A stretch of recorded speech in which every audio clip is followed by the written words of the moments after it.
સમાચારના પગલે બીએસસી પર એક ઓવરઓલ ફંડામેન્ટલ ચર્ચા કરી લઈએ, કારણ કે સેબી તરફથી જે એક નોટ કંપનીને મળ્યું છે અપ્રુવલ સેન્સેક્સ નેક્સ્ટ 30 ઇન્ડેક્સ પર ડેરિવેટિવ કોન્ટ્રાક્ટ લોન્ચ કરવા માટે, એટલે વાયદા જે છે ઇન્ડાઇસિસ લોન્ચ કરવા માટેનું એક અપ્રુવલ છે. બે જે છે અહીંયાથી લોન્ચ કરવામાં આવશે ઇન્ડાઇસિસ, પરંતુ આ તો એક અપ્રુવલની વાત આપણે કરી. જ્યારે બીએસસી અત્યારે તો પોઝિટિવ એક્શન એક બતાવી જ રહ્યું છે, ફંડામેન્ટલી કઈ રીતે સમજવું જોઈએ સ્ટોકને, કંપનીને? ફંડામેન્ટલી તો ઓફકોર્સ સારું છે, કેમ કે પ્લેટફોર્મ બિઝનેસ છે ને આગળ જઈને માર્કેટનું પાર્ટિસિપેશન વધવાનું છે, એમાં કોઈ ડાઉટ નથી. હા, સેબીના ઘણા બધા એવા રૂલ્સ આવે છે જે આ એફએનઓને કર્બ કરવા માંગે છે, ઓપ્શન્સને કર્બ કરવા માંગે છે, પણ કંઈ ના કંઈ ડિલિવરી વોલ્યુમ પ્લસ જે નવા માર્કેટ પાર્ટિસિપન્ટ આવશે એ આ વોલ્યુમને એડજસ્ટ કરશે, તો એ ઓફસેટ થશે.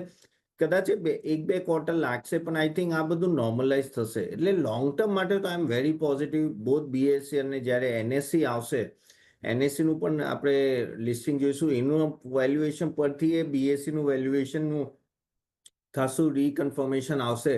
પણ આઈ એમ પોઝિટિવ, અને આ એક એવો સ્ટોક છે જે દર ઘટાડે લેવાનો, કેમ કે અગર તમે જો તો મ્યુચ્યુઅલ ફંડનું પાર્ટિસિપેશન વધ્યું છે અને એફઆઈ હજી આપણે આવ્યા નથી. એફઆઈનું અગર જો બાઇંગ આવે આગળ જઈને એક બે ક્વાર્ટરમાં, તો આઈ થિંક ત્યાંય પાછા વોલ્યુમ પિકઅપ થશે. પ્લસ આજે તમે નવા ઇન્ડેક્સની વાત કહો છો, ને હવે I think maybe not BSC પણ એનએસસી ઇન્ટરનેશનલ માર્કેટના પણ હવે આઈ થિંક એ લોકો લાવવાના છે ઇન્ડેક્સ, તો બીએસસી પણ આગળ જઈને લાવશે, તો ઇન્ટરનેશનલ માર્કેટ પણ એક ટાઈપનું ઇન્ડેક્સ ઓપન થઈ શકે છે આ બધામાં.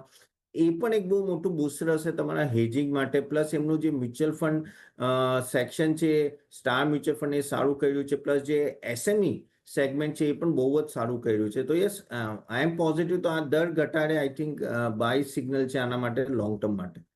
દર ઘટાડે ખરીદારી લોંગ ટર્મ માટે કરી શકો છો બીએસસી લિમિટેડ માટે. તેજસ નેટ